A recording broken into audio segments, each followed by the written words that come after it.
Quand sommes battus South Africa second and shop. Rabel Liwa Porto exporté Kinshasa pour ici Lubumbashi. Référence est à Moko Gisco Navarro. Les passeports rouges. Sans oublier qu'il y a des locaux qui papa français date à Oulou de l'an du chambre. En direct de stade de Marty. Marie va du Marocco t'as des sous-soutés. Masque les attraqués. Quand on a des filets, on a à chaque pays. Oh, la Canadien, bazo kota Canadien. Kinshasa, babi la mise sur qui la football, côté la Béatrice, on se place. Donc, vraiment, l'ambiance de chez nous. Soyez les bienvenus. Direct des filles pour notre pour nous à quelques presse. Un bureau de métier.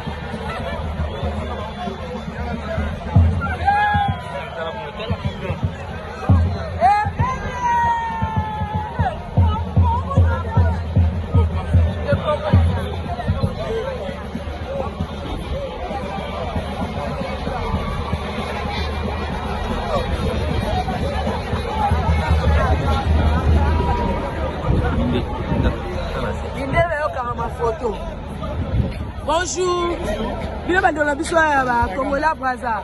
En direct des films na film news RTNC 13. Et bien sûr, on a bien des allons ni koya na kati ya Congo. Tu vas voir de moi ni bino na musika bo cha sili ya ko croiser ba aigle owa. Aigle fali vous pas. Oh.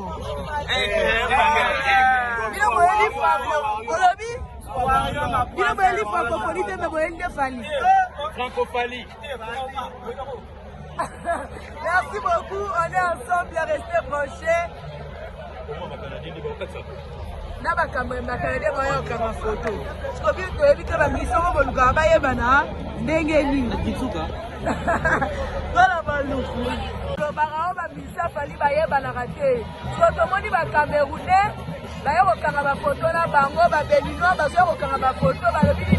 Ba yebi bango na ka musique na bango. Ozo mona. Oh ba misa fali ba yebani te. Tala siko ba yo kanga photo.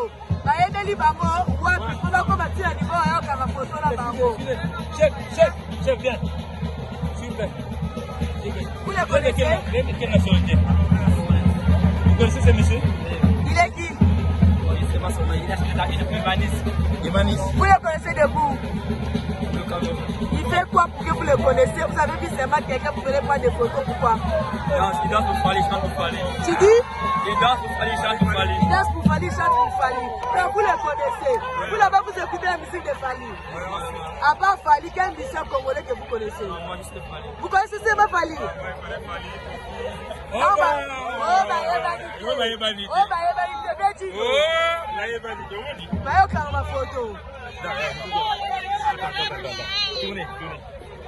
bonjour.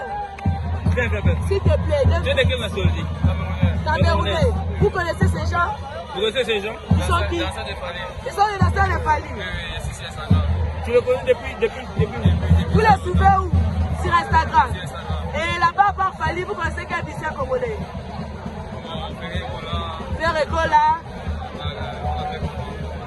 Et les fabricants aussi. Ah, c'est bien. Et les musiciens, vous connaissez? Les musiciens aussi, vous les connaissez. Les musiciens de fer et des métiers noirs. Vous connaissez leurs musiciens? Vous connaissez leurs musiciens, leurs danseurs? Ou bien seulement vous connaissez les leaders? Bon, je connais les musiciens et je connais les danseurs. Ok. Ok, merci beaucoup. On est ensemble. Oh, bah, voilà.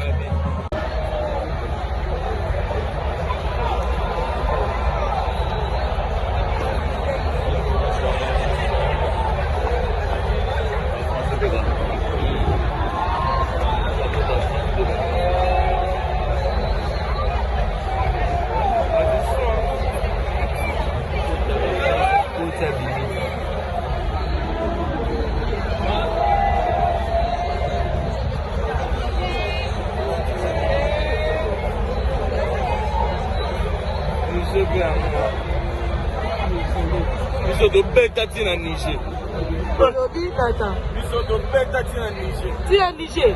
Baba yemba te. Niger. Kuna bala ba anglais. Niger bi debo kenda. Niger anglais, Niger français. Ah. Otu na boso wakena Niger. Na tu na boso ba ila Niger.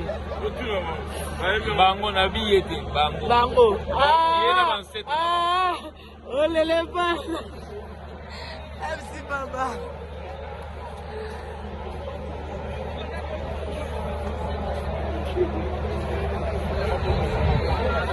Ah, voilà caméra photo.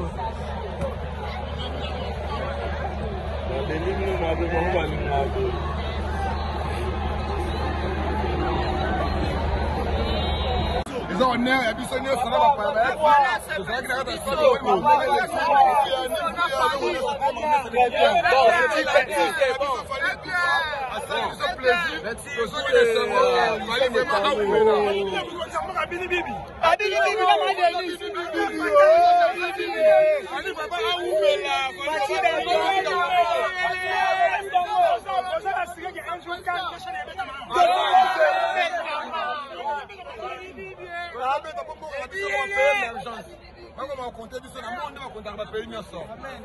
Francophonie béton à béton.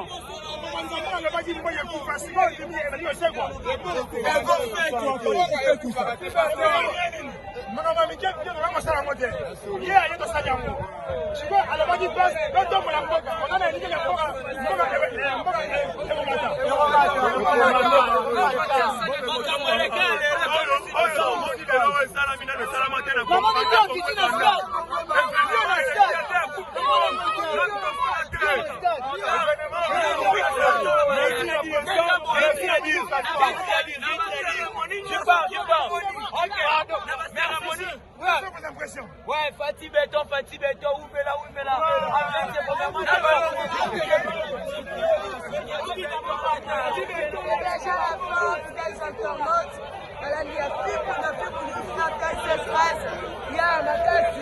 Fally Ipupa, une fois de plus, il a encore montré de quoi il était capable aujourd'hui. Bonsoir. Bonsoir, madame. News RTN13. L'artiste Fally Ipupa vient de prester devant plus de 100 000 personnes. Ton impression? Je dirais que mon impression est d'autant grandiose parce que c'est pour nous la toute première fois de vivre ce genre d'événement. Ouais, on a assez dit à l'étranger et aujourd'hui nous avons vu cette réalité dans notre pays et c'est quelque chose de ouf. Ça nous a personnellement estomaqué. Qu'est-ce que peux-tu dire au président de la République? Nous pouvons dire au président de la République, c'est de continuer avec l'élan du développement du Congo. On est là derrière lui. Nous allons continuer à lui soutenir, à lui tendre la main. Et la prestation de l'artiste Monsieur Fally Ipupa? Il a très bien presté, c'était fantastique. Je lui félicite beaucoup. Merci, c'est le Congo qui gagne. Toujours. Yeah. Fatih Béton, Yeah. Fally Béton, Ok. Stade Béton, Francophonie béton à béton. En tout cas, je tiens vraiment à remercier le monsieur le président de la République Fatih. Yeah. Je suis venu avec mon fils, mais on est rentré calmement. Il n'y a pas d'insécurité. En tout cas, vraiment, j'ai apprécié le président Fatih parce que c'était vraiment béton. Et comment tu as trouvé la prestation de Fally Ipupa? En tout cas, bon, en fait, il a chanté. Il a chanté, il a excellé. Oui. Mais malheureusement, ça va faut chanter. Il y a une musique à faut chanter, mais tu vois là. Bon, on a pas soin dans le bain, exactement. Ok. Aux Angolois. Oui. Bon, à tous Angolois, c'est une petite qui te On s'est fait à Betty. Aza mobile à Betty, Bing dans la bande qui wana Betty to. Il y a même pas le big bino aussi qui va bien remettre la société de Fally à Betty. Angolois aussi qui fallait bien démontrer la ouverture. To siliki te, esande makambo ya masolo par rapport à ndenge ya contrat basinelaki na ndenge ekomi boye. Mais comment il n'a pas signé qui contrat pendant les 4 ans? Maintenant, il a Fally la ouverture à Siliki. Non, à Siliki te. Faire aza leader, aza champion. Ok. Akobeta, ya mabeza ade aboite, aza leader, c'est un champion. Donc, ayebi musique makasi. Merci beaucoup, on est ensemble. Ghana Congo. Ghana Congo. C'est mon Les autres présents.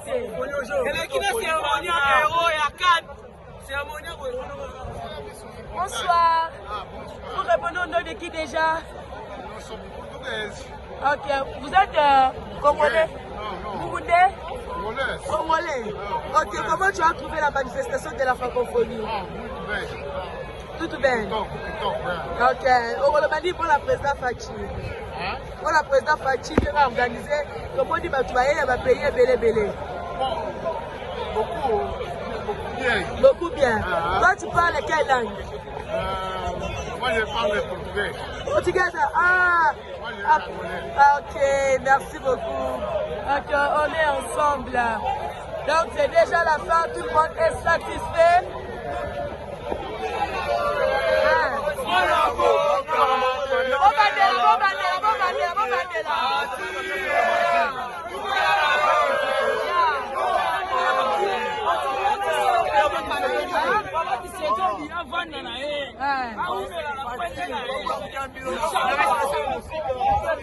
Martin, comment tu as trouvé comment tu as trouvé tout dans l'ensemble? Vraiment c'est agréable, c'est la première fois, vraiment c'est mystique. Ok. On va le banalinga la mystique. Ya, fallait pas prester, bon, on y a merci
la Kid Dakar, c'est pour s'abonner.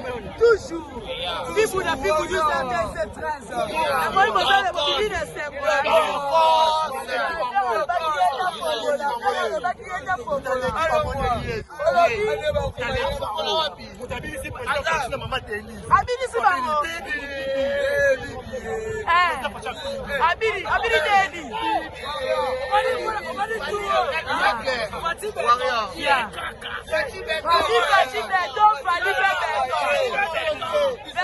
deuxième fois,